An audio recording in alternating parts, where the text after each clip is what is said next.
Welcome to my channel Sidhant Sehgal Paddhati. I am Sidhant Sehgal, Vedic and KP astrologer. Today I discuss and explain about destiny, astrology and free will in our life. There is a charge against astrology always. The charge is that it shows the excessive role of destiny in human life and dissipates the role of free will. Now, to consider this charge from a critical point of view, we should first know what destiny is. In religion, destiny means predetermined laws of universe which has been formed by God himself. According to this view, every event or happening in the world takes place according to the fixed rule made by God. Now, the birth of a man is also an event in the universe. So, every event of human life is predetermined. Man is not free to disobey the destiny, rather, he is bound to obey it. From spiritual point of view, the supreme consciousness or Brahma, which is unqualified, is absolute reality. God or Ishvara, which is qualified Brahma, is responsible for the creation of the whole cosmos. He is also responsible for arranging the law of universe. God has a special power by which he can create law of the universe, and at the same time he has also the power to lift the laws of the universe at his free will choice. It means the destiny or the predetermined laws of the universe are within the control of God, and God is not within the control of destiny. It is a well-known fact that man is most complicated being in the universe. This complication seems to rest on the fact that God has provided man with a mixed kind of life. Human life is the mixture of both matter and mind. Here, matters stands for the physical elements like earth, water, fire, wind, and space, and mind represents consciousness, which is all pervading in the cosmos. So far, the creation of function of the body of the man is concerned, we may say that it works according to the predestined rule because matter is guided by the blind force of the nature so. Matter has no free will, no option. In other words, we can say that matter has no ability to distinguish between right and wrong, true and false, good and bad, wise and virtue, etc. Again, if we consider man as a conscious being, we find that reason is the special feature of man that distinguishes it from other things of the world. That faculty of reason serves the very basis for man being him a moral person. As a moral person, he is able to distinguish between right and wrong, true and false, good and bad, vice and virtue. It is. This ability of making distinction involves that man is endowed with free will. Free will involves choice, and choice implies freedom. It means that man is not merely a servant of destiny, rather, he is the maker of his own destiny. The concept of destiny and the concept of free will both do not exist in the outside world. They rather exist within man in himself. It means that there is constant struggle within a man. This struggle is nothing but the struggle of mind and matter, the struggle of spiritual force and physical force, the struggle between conscious force and the blind force of nature. A man applies both forces while he does a karma. Through the story of blind man and lame man, this can be understood very clearly. Blind man is blessed with physical power to walk, while lame man is blessed with eyes to know the direction. Both had to go somewhere. So lame man opined blind man that he would sit on his shoulder and guide him, and thus both would complete their journey. Likewise, human also completes his journey or achieve his goal using these two type of energies. Spiritual forces is a refined form of rational force which always inspires man to go from lower to higher.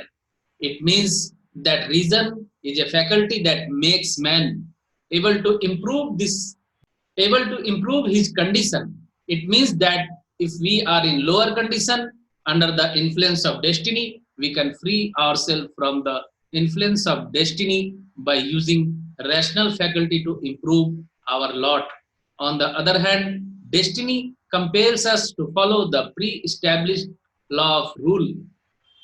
Thus, we see that the struggle between free will and destiny continues in every man's life, his and this very struggle is the very ground on which the grand edifice of personality can be erected. A person who dominates his destiny by his strong willpower is a real Purusharth. He is a man in the real sense. Man is known for his reason, not for his body. In the struggle of the life, it is reason which makes him victorious. Taking his mixed kind of life of man into consideration, if we think about the relevance of astrology, we shall find that the charge is baseless. So far, man's life is an event in the universe. It must be guided by the rule of the destiny.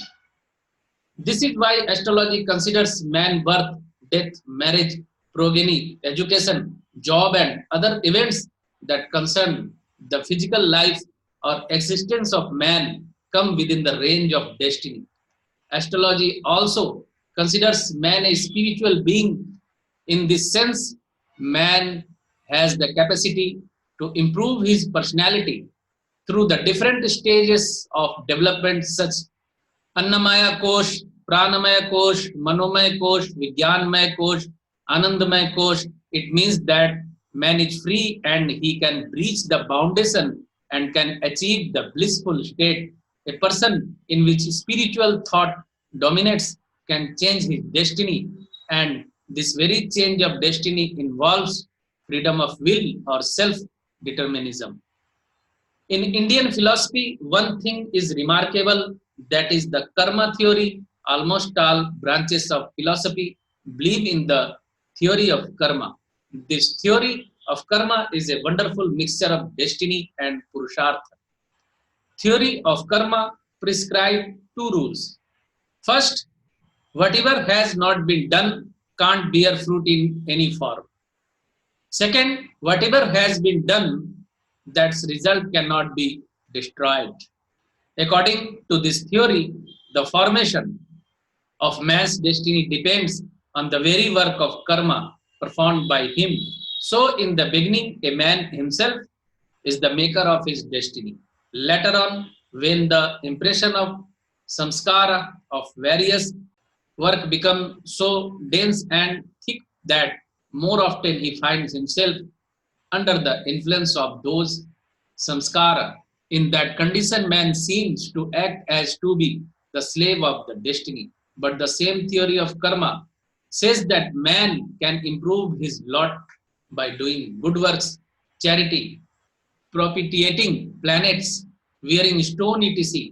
The provision of propitiation of planet and other remedies, etc. in astrology are proof of it, that astrology recognizes the power of will of human.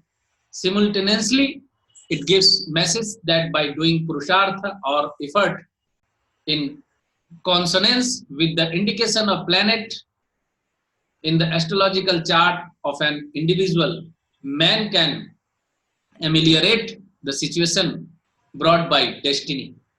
In this way, it can be concluded that human destiny and free will both work in very harmonious way.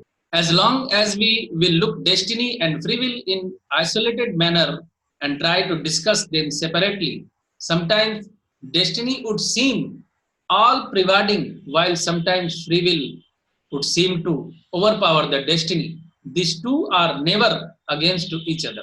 Destiny is playground of free will. Free will is player.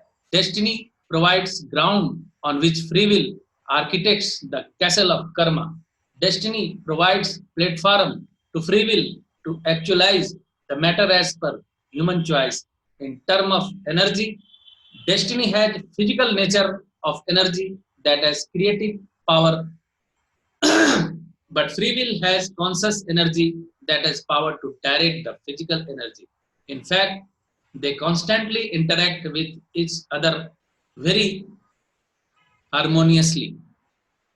As and when, in a moment, when we opt or choose applying free will, any karma to perform, immediately it is transmitted to the cosmic data bank or quanta field where man's will is assessed and permission for required amount of flow of energy is granted or rejected as per the balance or potentially of destiny.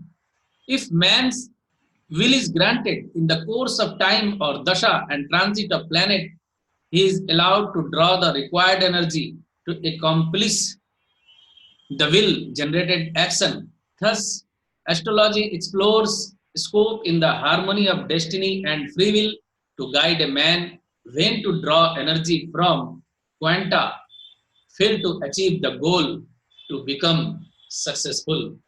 Please like and subscribe if you like the video or lecture. Thank you.